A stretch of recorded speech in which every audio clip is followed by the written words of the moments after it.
welcome to another episode of Ultimate DIYer. We're going to go ahead in this episode and take a Husqvarna Rancher 455 with a 20-inch bar, and we're going to upgrade the chain.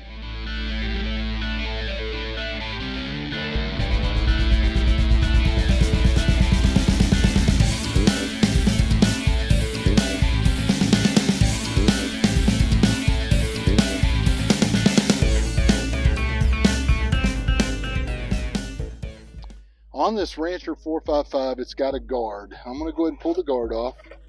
The blade, I noticed already, is loose, probably from the last use. It's way loose.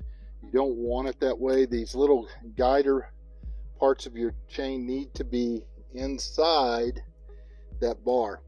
But feeling it, I mean, it's not real bad, but I've got a lot of cutting to do. I'm going to go ahead and put a fresh chain on. I got these chains through Amazon. This one is called Up Forest. It's a 3-piece high quality set. I think I paid $28 for this one in the 20-inch, and I get 3 chains. Not a bad deal at all. If you go to your local big box store, you're going to probably pay that for one. So when you open these things, first of all, I'm going to give you an idea how you get them out of here. When they're all kind of wound up. So when you go to take them out to begin with, you have to kind of let it fall out, and you're going to have stuff like this, which is a little bit of a fight sometimes. And the chains, by the way, are already oiled, so they don't rust, so you're going to have that on your hands. I do use little rubber gloves sometimes, but I'm not today, just to make it a little simpler. But see, almost, and it did it to me again. There it is. All right, so now my blade is actually open. I'm going to kind of double check. I can see that where the sprocket is setting here should be a very good fit. So we are going to now take this one off. So I usually make sure this is released. And before I even loosen this, there is your tensioner screw on this one is here. On the pull-in, it's back in the back. So we're going to loosen it just a little. It'll be easier to have this loose now than to try to do it with this off. These nuts on almost all of these, I know the Husqvarna and on the Poland and a lot of your other brands are going to be a 1/2 inch, and I use a 1/2 inch deep socket. This is a Husky wrench. The sockets are a cheaper socket. I don't carry my good sockets with me when I'm out on the road too much, just because they're liable to get lost or broken. My good stuff stays at home in my home toolbox, my big roll around. So I'm going to put these on there, righty tighty, lefty loosey, and we're going to start backing them off. Loosen that one, loosen this one. Once they're loose, take your socket off. Use your socket to just go ahead and pull it off. Now this may be pretty dirty inside, so we'll see. Back it off. I learned this on the pulling when I was doing it. If you don't take it all the way off, just get it real close, it's easier to get it out of the socket. Take the nuts, set them aside. Now your cover should just slide off. And yes, it is a little dirty, so we're going to clean it some, get some of this off of it.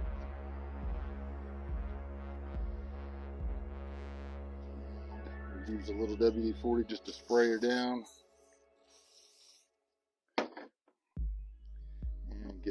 All this off, especially around the ring where the chain actually slides. I like to get all of that off. You're going to have fresh oil inside your unit that sprays and keeps that chain lubricated. You have 2 openings. If you turn it around, you are going to probably shouldn't have done that, but you're going to have gas here and oil here. So let me see if I can keep this in place until I get here.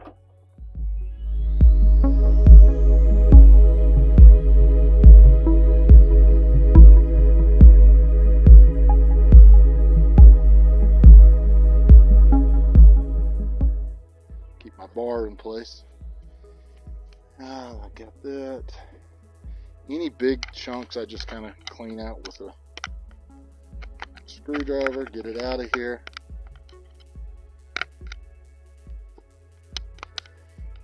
to make sure I don't have any bind up spots.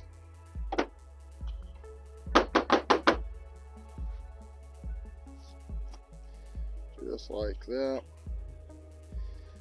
So pretty clean. If I had brake cleaner, I usually use brake cleaner on this stuff and it cleans it really well. But the WD-40 will work for now. Just don't leave a lot of excess all over it or you'll just collect more sawdust when you start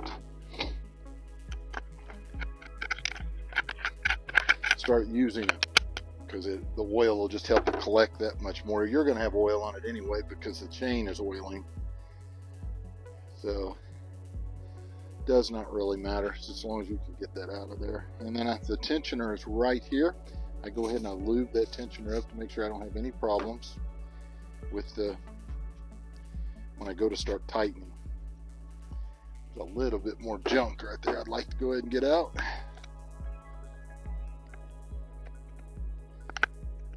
Just like that. Okay. So that is ready to go back on. Now we're going to take the chain off and take a good look at our bar. Make sure the bar isn't damaged in any way. Yeah, I should not have done that a while ago. Would have been a little easier. Pop it from there. Now let's get the chain off. Your sprocket is behind the balancer wheel right in the front here, and that's where you're going to want to hook the new chain. There we go. So that's the old one off.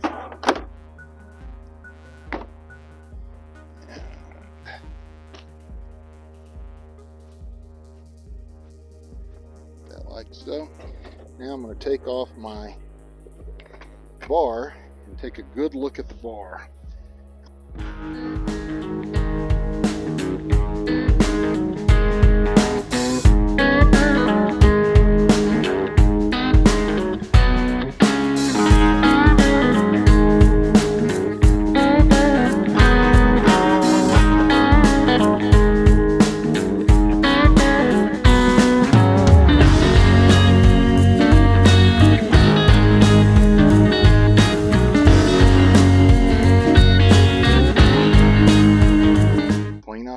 Excess mess.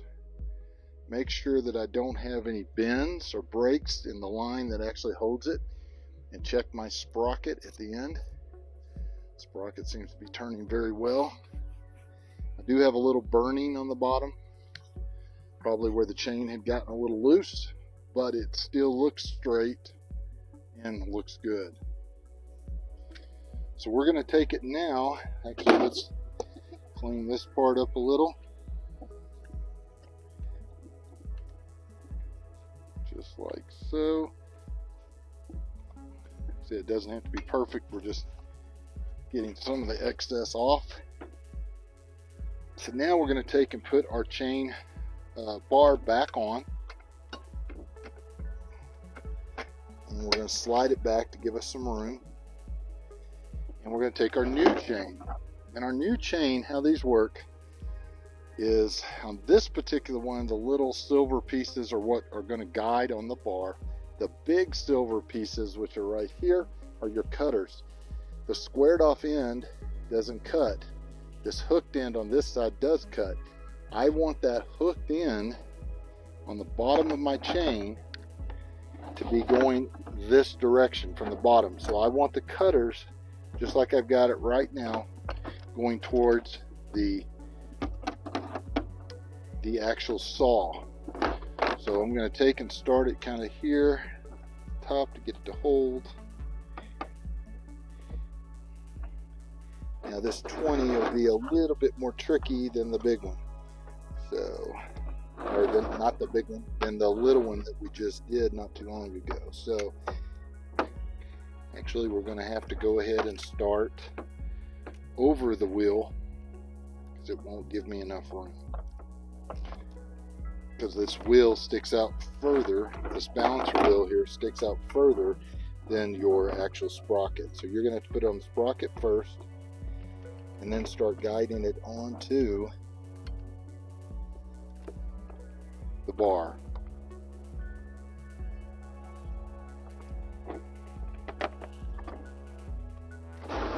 Well, that just doesn't want to stay on the table, does it? Alright.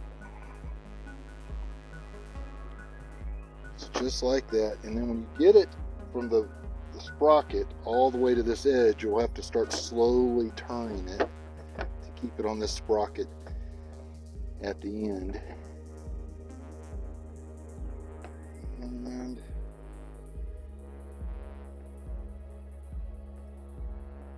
there we go. Now we are on the sprocket here, we're on the sprocket back there. Now we're going to slide the bar forward just enough to where it starts to go into the bar. You got to watch it, this blade is sharp. So that's why we're having problems. It wasn't pushed all the way back. So that's pretty good right there. So now we're going to go ahead. I'm going to leave it a little loose at the bottom because it's just fighting me right there. We're going to go ahead and put on the guard. Like so.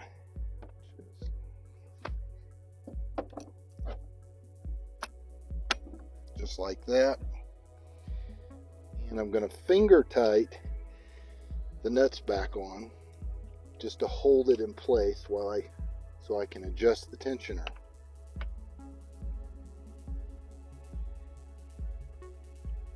Just like that.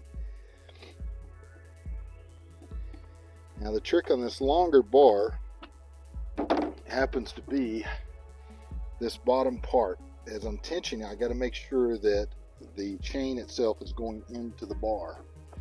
So we're going to try to tighten it a little and see if we can get that chain where it's supposed to be.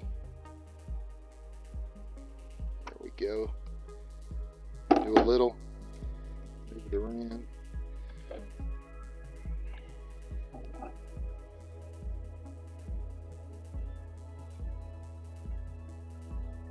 Just like so.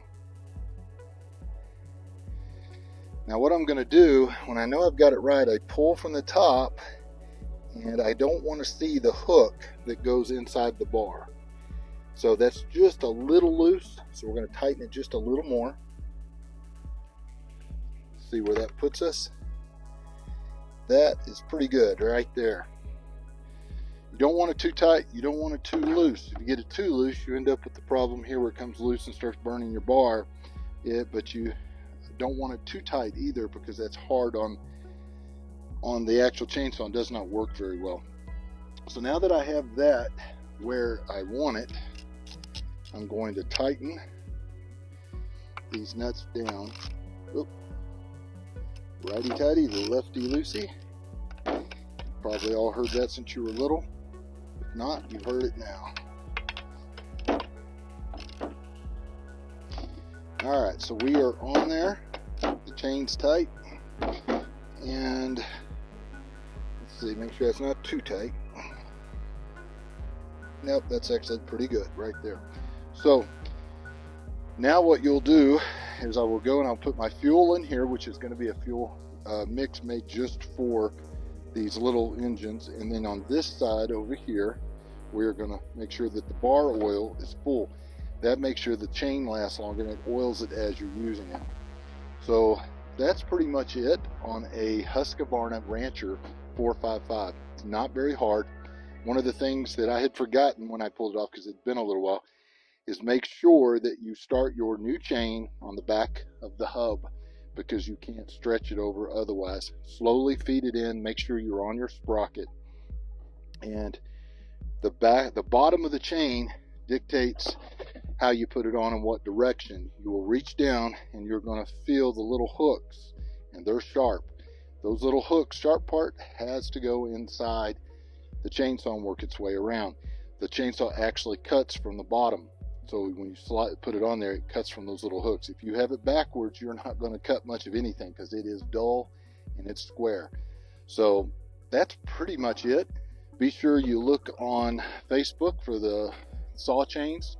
You can get them in the 3-pack, which is pretty decent, save a lot of money. Make sure that's pushed back. This needs to be pushed back to start it. This Husqvarna actually has a prime button.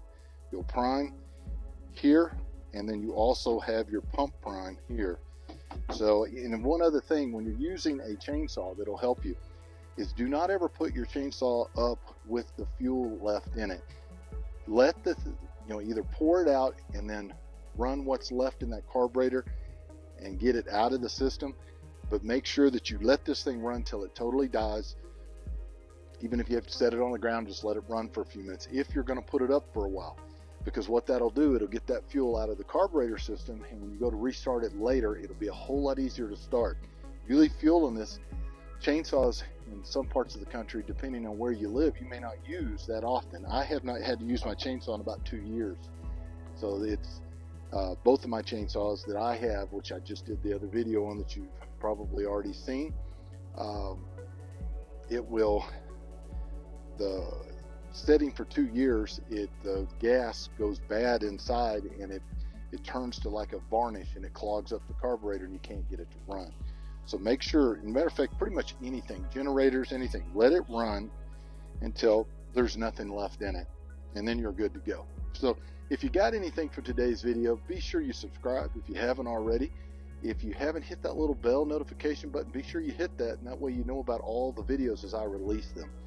If you saw something I did wrong, or if you have comments and ways of actually doing this better, be sure you leave the comments, because I like reading them. I learn every day just like everybody else, and other people are reading those comments and can learn as well.